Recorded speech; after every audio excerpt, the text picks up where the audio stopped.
ये income tax exemption नहीं है। एग्जेम्पशन होता है जैसे एक सोर्स ऑफ इनकम पर इनकम टैक्स लगे ही ना, जैसे कि इस देश में एग्रीकल्चरल इनकम, खेती बाड़ी से जो कमाई होती है उस पर कोई इनकम टैक्स नहीं लगता। ये वो नहीं है। ये टैक्स डिडक्शन भी नहीं है। टैक्स डिडक्शन होता है कि फर्ज करिए आपने साल में 15 लाख रुपए कमाए, इनकम टैक्स डिडक्शन आपको 12 लाख रुपए की मिली, तो 15 घटा 12 3 लाख पर आपको इनकम टैक्स देना पड़ेगा। ये टैक्स डिडक्शन भी नहीं है, ये टैक्स रिबेट है। यानी कि 12 लाख तक अगर आपने पैसा कमाया साल में तो आपको इनकम टैक्स नहीं देना, लेकिन जैसे ही 12 लाख से ज्यादा, फर्ज करिए आपने 12 लाख 1,000 रुपए कमाया, तो पूरे 12 लाख 1,000 पे आपके स्लैब अनुसार आपसे इनकम टैक्स वसूला जाएगा। और दूसरी चीज, कैपिटल गेन्स पे, यानी कि अगर आप अपने कोई मकान बेचते हैं, सोना बेचते हैं, इक्विटीज बेचते हैं, शेयर्स बेचते हैं, उस पर जो कैपिटल गेन पे, मुनाफे पे लगता है टैक्स, वो इस 12 लाख की सीमा में नहीं आएगा। उस पे आपको अतिरिक्त टैक्स देना पड़ेगा। मैं आपको बताना चाहता हूं और इस सदन में भविष्यवाणी करता हूं सर, कि इस टैक्स रियायत से इस देश की कंजम्पशन नहीं बढ़ने वाली। भारत के मिडिल क्लास परिवार आज रोजमर्रा के जीवन के लिए, अपने डेली एक्सपेंसेस के लिए लोन लेने पर मजबूर हो गए। मिडिल क्लास आज सरकार को वो गाना सुनाना चाहता है कि सारी उम्र हम मर मर के जी लिए, एक पल तो अब हमें जीने दो। सर, इस बजट को सरकार ने मिडिल क्लास का बजट कहकर बताया और कहा कि ये मिडिल क्लास की सारी समस्याओं का हल है इस बजट में। तो सबसे पहले सर मैं मिडिल क्लास की चर्चा करना चाहूंगा, उसके बाद अपने भाषण के अन्य भागों पे जाता जाऊंगा। सर, पहली बात तो यह है कि सरकारें मिडिल क्लास को एक आत्मा रहित कंकाल समझती हैं, जिसकी हड्डियों पे चढ़ के $5 ट्रिलियन इकोनॉमी बनाना चाहती हैं। सर, इस देश का मिडिल क्लास कमर तोड़ मेहनत करता है, लेकिन इस मेहनत के बावजूद मिडिल क्लास गरीब हो रहा है, अमीर नहीं हो रहा। गरीबों के लिए तो अक्सर सब्सिडीज और स्कीम्स लाई जाती हैं, जो कि लानी भी चाहिए। अमीरों के लिए production linked incentives, rebate, tax incentives, न जाने क्या क्या लाया जाता है, लेकिन इस देश के मिडिल क्लास को कुछ हासिल नहीं होता। ऐसा लगता है कि सरकारें समझती हैं कि देश के मिडिल क्लास के ना सपने हैं ना अरमान है, लेकिन वो सोने का अंडा देने वाली वो मुर्गी है जिसकी गर्दन जब चाहे मरोड़ के टैक्स वसूल लिया जाए। इसी के चलते सर मैं कहना चाहता हूं कि इस देश में मांग यानी कि डिमांड इसलिए गिर रही है क्योंकि इस देश का मिडिल क्लास सिकुड़ रहा है। तमाम आंकड़े एफएमसीजी सेक्टर से लेके गाड़ी बेचने वाले कंपनियों की सेल्स के आप उठाकर देखेंगे तो वो आपको यही बताएंगे कि इस देश का मिडिल क्लास खर्च नहीं कर रहा, और खर्च इसलिए नहीं कर रहा क्योंकि उसकी जेब में आमदनी ही नहीं है। मिडिल क्लास खाली सेंसस के लिए नहीं है सर, उसके भी अपने अरमान हैं, उसके अपने सपने हैं। 1989 में यूनाइटेड स्टेट्स ऑफ अमेरिका में एक पिक्चर बनी थी जिसका नाम था Honey I shrunk the kids. मुझे लगता है भारत देश में वर्ष 2025 में पिक्चर बननी चाहिए, honey I shrunk India's middle class. Sir, मैं आपको साफ तौर पे बताना चाहता हूं कि मिडिल क्लास टैक्स उससे वसूला जाता है जैसे उससे किसी अधिकार से हम टैक्स ले रहे हैं और सुविधा उसको एहसान मुताबिक दी जाती है। सर, नेस्ले इंडिया के अभी आंकड़े आए जो इस देश की सबसे बड़ी एफएमसीजी कंपनियों में आता है। उस आंकड़ों में यह पता लगा कि 8 वित्तीय वर्षों में इस वर्ष सबसे कम ग्रोथ उन्होंने दर्ज कराई है। और जब नेस्ले इंडिया के चेयरमैन से यह बात पूछी गई कि क्यों आप अपनी लोएस्ट ग्रोथ पर आ गए, तो नेस्ले इंडिया के चेयरमैन ने कहा कि भारत का मिडिल क्लास खरीद नहीं रहा, भारत का मिडिल क्लास सिकुड़ रहा है। मैं महंगी गाड़ी और महंगे मकानों की बात नहीं कर रहा सर, लेकिन सस्ती गाड़ी और सस्ते मकान जो मिडिल क्लास खरीदता है उनकी डिमांड घटती जा रही है, उसकी प्रोडक्शन घटती जा रही है, जिसका सीधा इंपैक्ट हमारी इकोनॉमी पर है। काफी चर्चा हुई सर सरकार द्वारा कि हम मिडिल क्लास के लिए 12 लाख की टैक्स रियायत लेकर आए। मैं सर बतौर चार्टर्ड अकाउंटेंट ये बताना चाहता हूं कि ना ही ये टैक्स एग्जेम्पशन है, ना ही ये टैक्स डिडक्शन है, ये एकमात्र टैक्स रिबेट है। इस रिबेट का स्वागत हम सब करते हैं, हम सबको खुशी हुई, लेकिन मैं आपको इन तीनों में फर्क बताना चाहता हूं और ये दिखाना चाहता हूं कि कैसे चोर दरवाजे से इंडियन मिडिल क्लास से अभी भी इनकम टैक्स वसूला जा रहा है। पहली चीज सर, ये इनकम टैक्स एग्जेम्पशन नहीं है। एग्जेम्पशन होता है जैसे एक सोर्स ऑफ इनकम पर इनकम टैक्स लगे ही ना, जैसे कि इस देश में एग्रीकल्चरल इनकम, खेती बाड़ी से जो कमाई होती है उस पर कोई इनकम टैक्स नहीं लगता। ये वो नहीं है। ये टैक्स डिडक्शन भी नहीं है। टैक्स डिडक्शन होता है कि फर्ज करिए आपने साल में 15 लाख रुपए कमाए, इनकम टैक्स डिडक्शन आपको 12 लाख रुपए की मिली, तो 15 घटा 12 3 लाख पर आपको इनकम टैक्स देना पड़ेगा। ये टैक्स डिडक्शन भी नहीं है, ये टैक्स रिबेट है।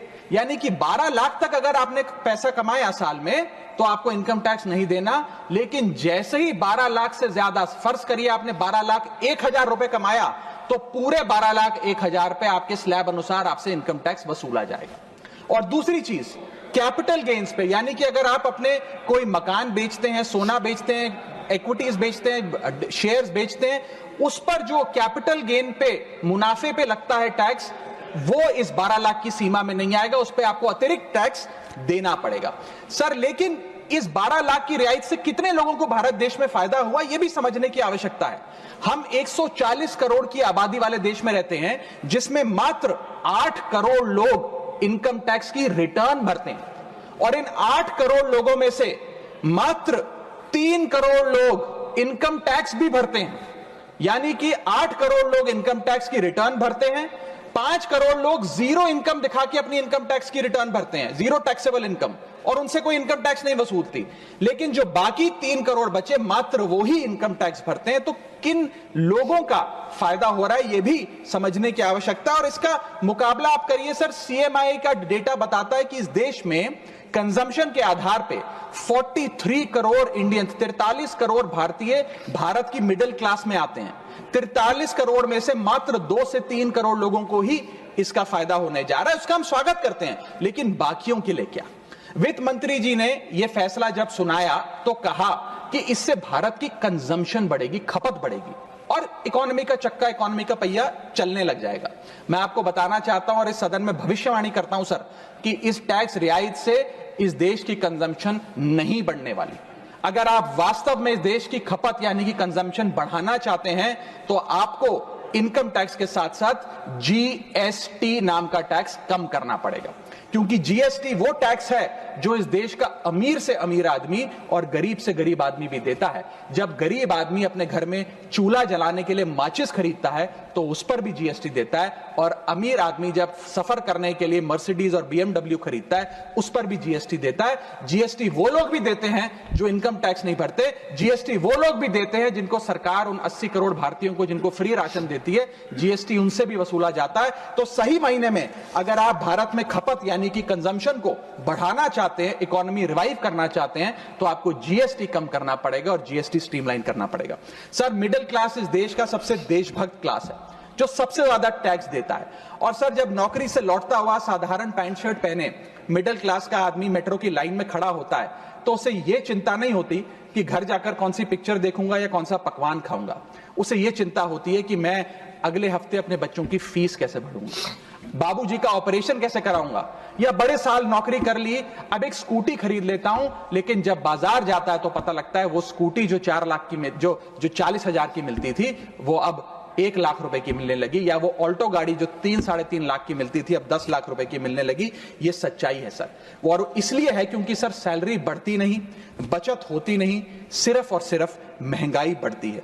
और सर, मैं ये भी आपको बताना चाहूंगा, रिपोर्ट्स बताती है, इकोनॉमिक सर्वे ऑफ इंडिया बताता है कि सैलरी औसतन मात्र 3% बढ़ी है पिछले वित्तीय वर्ष में, जबकि food inflation 10%, health care inflation 15%, और कंज्यूमर प्राइस इन्फ्लेशन और न जाने कितनी इन्फ्लेशन तो इनसे कहीं ज्यादा ऊपर आंकड़ों पर आज मंडरा रही है, लेकिन उसके मुकाबले सैलरी मात्र 3% बढ़ी।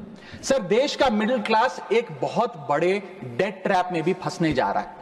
मैं ये भी भविष्यवाणी आज करना चाहूंगा, क्योंकि भारत का household debt to GDP ratio आज 40% पे खड़ा हो गया। सरल भाषा में बताऊं तो भारत के मिडिल क्लास परिवार आज रोजमर्रा के जीवन के लिए, अपने डेली एक्सपेंसेस के लिए लोन लेने पर मजबूर हो गए हैं, चाहे वो पर्सनल लोन हो, चाहे वो क्रेडिट कार्ड के जरिए हो, या चाहे वो अन्य प्रकार से फाइनेंशियल इंस्टीट्यूशन से ब्याज पर पैसा लेना हो। यानी कि जो सैलरी 1 तारीख को आती है, वो पहले ही आपके रोजमर्रा के जीवन में जो आपने खर्चा करने के लिए ब्याज पर पैसा लिया हुआ है, उसके भुगतान में लग जाती है, और इंडिया का मिडिल क्लास एक डेट ट्रैप में फंसता जा रहा है। ये लोन कोई मकान बनाने के लिए या दफ्तर खरीदने के लिए या एसेट क्रिएशन के लिए नहीं है, ये day to day expenses meet करने के लिए, जो भारत के मिडिल क्लास को एक डेट ट्रैप में खड़ा करता जा रहा है। सर, सैलरी तो 7 तारीख को आती है महीने की, लेकिन 1 तारीख को मकान मालिक आ जाता है दरवाजे पे दरवाजा खटखटाने की किराया दो। और सारी उम्र काम करने के बाद एक मिडिल क्लास का आदमी सोचता है कि अंत में रिटायरमेंट के समय एक छोटा सा अपना मकान, जमीन खरीद के मकान बनाऊंगा। जमीन खरीद के मकान बनाना तो छोड़िए सर, आज रियल एस्टेट के प्राइसेस, आपकी अर्निंग्स, मिडिल क्लास की अर्निंग्स के मुकाबले इतने ज्यादा हैं कि रिटायरमेंट 2-3 जन्म काम करने के बाद, रिटायरमेंट लेने के बाद भी शायद वो 2 BHK अपार्टमेंट भी नहीं खरीद पाएगा। इसीलिए मिडिल क्लास आज सरकार को वो गाना सुनाना चाहता है कि सारी उम्र हम मर मर के जी लिए, एक पल तो अब हमें जीने दो। सच्चाई यह है सर कि मिडिल क्लास के घरों में जब कभी शादी का कार्ड आता है तो चिंता हो जाती है कि सगन में कितना पैसा देना पड़ेगा और साथ ही साथ नया सूट सिलवाना